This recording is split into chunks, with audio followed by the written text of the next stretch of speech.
Being the oldest living language known to man, astrology can be seen as the foundations to most of man's monotheistic religions. Many deities and spiritual characters throughout history are simply personifications of various planets and celestial bodies. With this in mind, we are able to use astrology to explain what the Christ, the Antichrist, and the substitute Christ really are. And from this we can determine the time of the second coming of Christ. Jesus Christ is the personification or ambassador for the metaphysical characteristics of the planet Jupiter, a planet associated with optimism, hope, goodwill, good fortune, and abundance. Jupiter was the Roman name for the Greek planet Zeus.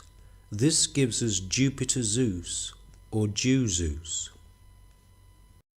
The astrological glyph for Jupiter is the crescent of spirituality over the cross of materialism, prioritizing spiritual concepts over those of the material realm.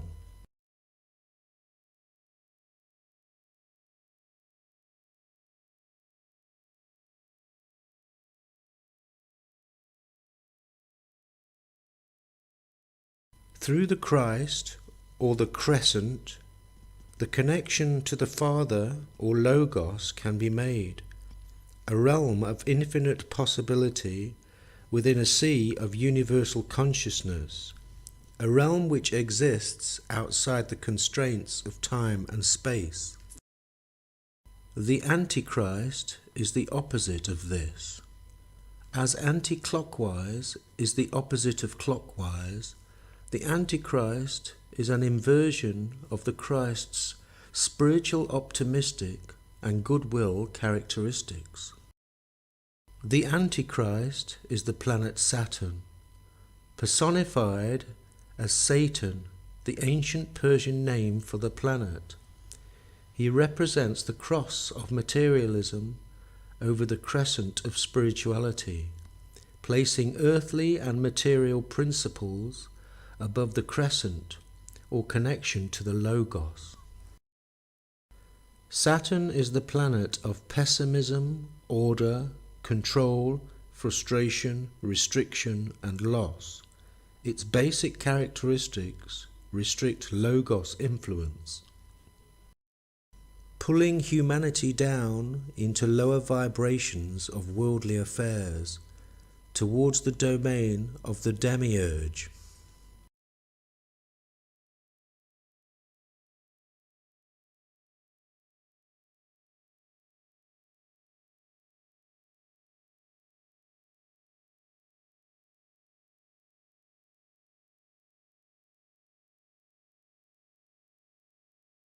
There is a substitute Christ, a planet which has similar metaphysical characteristics to Jupiter.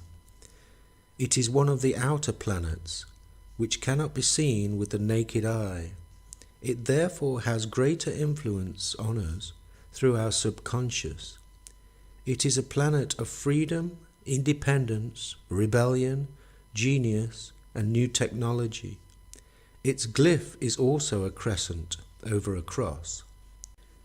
Consequently, it is considered to be a substitute Christ, facilitating Logos consciousness as it devolves down into the earthly and physical realm.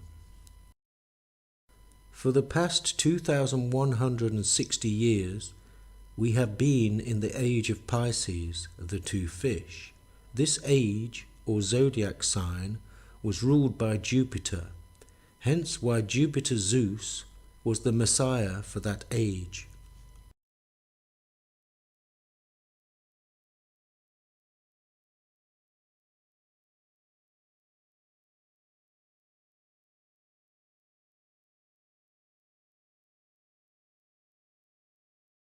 The new age of Aquarius in ancient astrology is ruled by Saturn, the Antichrist.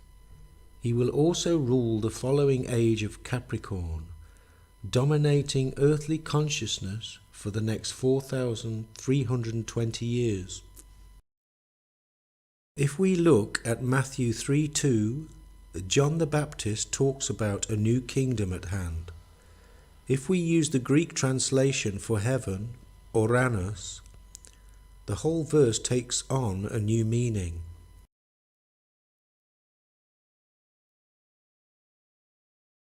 When considering Uranus will be the new or joint ruler in the first half of that Aquarian age.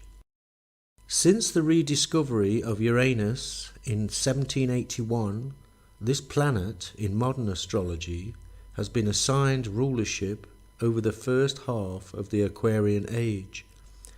This is essentially a substitute Christ, sharing the throne with Saturn. However, once 1,000 years is over, Saturn will be released from his cage.